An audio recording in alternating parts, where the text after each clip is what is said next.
Broiler মাংস খাই ভাল পায় নেকি? যদিহে ভাল পায় তেন্তে আপোনাৰ বাবে আছে এটা বেয়া খবৰ, কাৰণ এইবাৰ ব্ৰইলাৰ মাংস খাই চিকিৎসাধীন হ'বলগীয়া হ'ল আমাৰ ৰাজ্যৰ এটা প্ৰান্তৰ কেইবাগৰাকীও লোক। খাদ্যত বিষক্ৰিয়া হৈ শিশুসহ একেটা পৰিয়ালৰ 5জনকৈ লোক অসুস্থ হৈছে। ঘটনা সংঘটিত হোৱাৰ স্থান গোসাইগাঁও মহকুমাৰ চুটু গাৰ্জান গাঁও। এই মুহূৰ্তত জনাই আছো খবৰ, ব্ৰইলাৰ মাংস খোৱাৰ পূৰ্বে আপুনি সাৱধান হওক। যদিহে আপুনি ব্ৰইলাৰ মাংস খাই ভাল পায়, আপোনাৰ সন্তানেও ভাল পায়, তেন্তে সাৱধানতা অৱলম্বন কৰক, কাৰণ ব্ৰইলাৰ মাংস খাই চিকিৎসাধীন হ'বলগীয়া হৈছে কেইবাগৰাকীও লোক।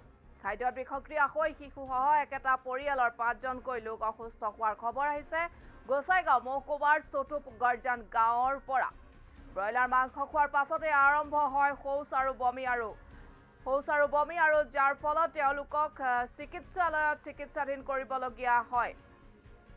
কোকৰাঝাৰ জিলাৰ দুটমাৰ পৰা আনিছিল ব্ৰইলাৰ মাংসখিনি।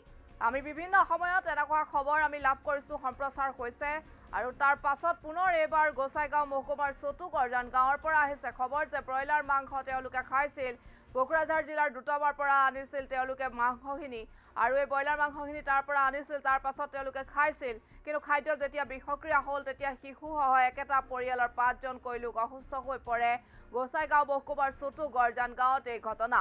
তেওঁলোকে ব্ৰইলাৰ মাংস খোৱাৰ পাছতে তেওঁলোকৰ শৌচ হয়, বমি হয়, আৰু অসুস্থ হোৱাৰ বাবে তেওঁলোকক চিকিৎসালয়লৈ লৈ যোৱা হয়, আৰু তাৰ পাছত তেওঁলোক এতিয়া চিকিৎসালয়ত চিকিৎসাধীন হ'ল বুলি জানিব পৰা গৈছে সতীৰ্থ সাংবাদিকে প্ৰেৰণ কৰা খবৰ অনুসৰি। আৰু এই ঘটনা সংঘটিত হোৱাৰ স্থান গোসাইগাঁও মহকুমাৰ চুটু গাৰ্জান গাঁও। আমি বিভিন্ন সময়ত এনে খবৰ আমি লাভ কৰিছোঁ, বিভিন্ন সময়ত কেতিয়াবা বুট মাহত বিষক্ৰিয়া হয়, কেতিয়াবা বিভিন্ন খাদ্যত বিষক্ৰিয়া হয়, আৰু এইবাৰ বিষক্ৰিয়া হ'ল ব্ৰইলাৰ মাংসত। আৰু ব্ৰইলাৰ মাংস খোৱাৰ পাছতে এটা পৰিয়ালৰ শিশুসহ 5জনকৈ লোক অসুস্থ হৈ পৰে, শৌচ আৰু বমি হয়, তাৰ পাছত তেওঁলোকক চিকিৎসালয়ত ভৰ্তি কৰোৱা হয়, আৰু তেওঁলোক চিকিৎসাধীন বুলি জানিব পৰা গৈছে, চিকিৎসাধীন অৱস্থাত আছে বুলি জানিব পৰা গৈছে। বৰ্তমান সময়ত কিছু সুস্থ বুলিও জানিব পৰা গৈছে। খাদ্যত বিষক্ৰিয়া হৈ শিশুসহ একেটা পৰিয়ালৰ 5জন লোক অসুস্থ হৈ পৰিল। তেওঁলোকে এই মাংস খোৱাৰ পাছতে শৌচ আৰু বমি হৈছিল, আৰু তাৰ পাছতে এনেধৰণে চিকিৎসালয়লৈ লৈ যাবলগীয়া পৰিস্থিতিৰ সৃষ্টি হয়। যদি মন্তব্য আছে, মন্তব্য আগবঢ়াওক।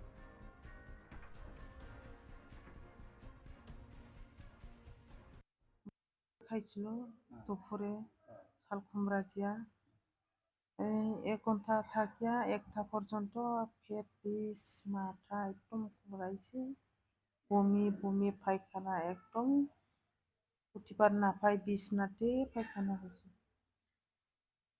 কয়জনের হয়েছে এরকম? 4-5জন।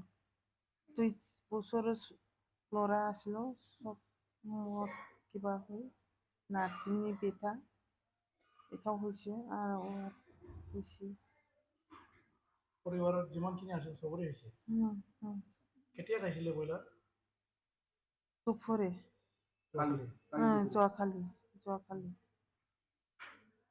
ক'ৰ পৰা লৈছিল ব্ৰইলাৰটো?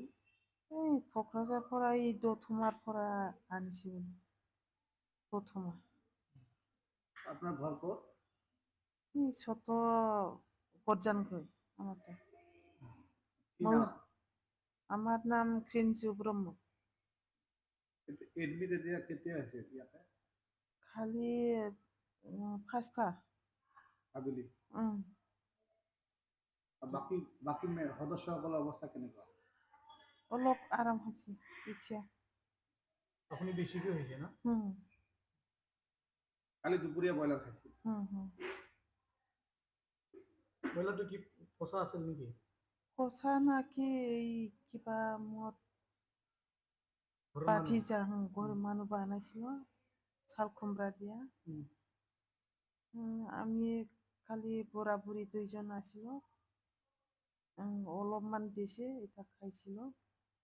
আমরা তো পরবর্তী খালি গরম দিন কিছু সবজি খাবো না, পরবর্তী ভাজি করিয়া খাব বলিয়া বানাইছে, অলপ বলিয়া দিছে। অলপই খাইছিল আপুনি? অলপ খাইছে, মাংসটা খাই নাই আমি, খালি জল রস খাইছে। ঠিক আছে।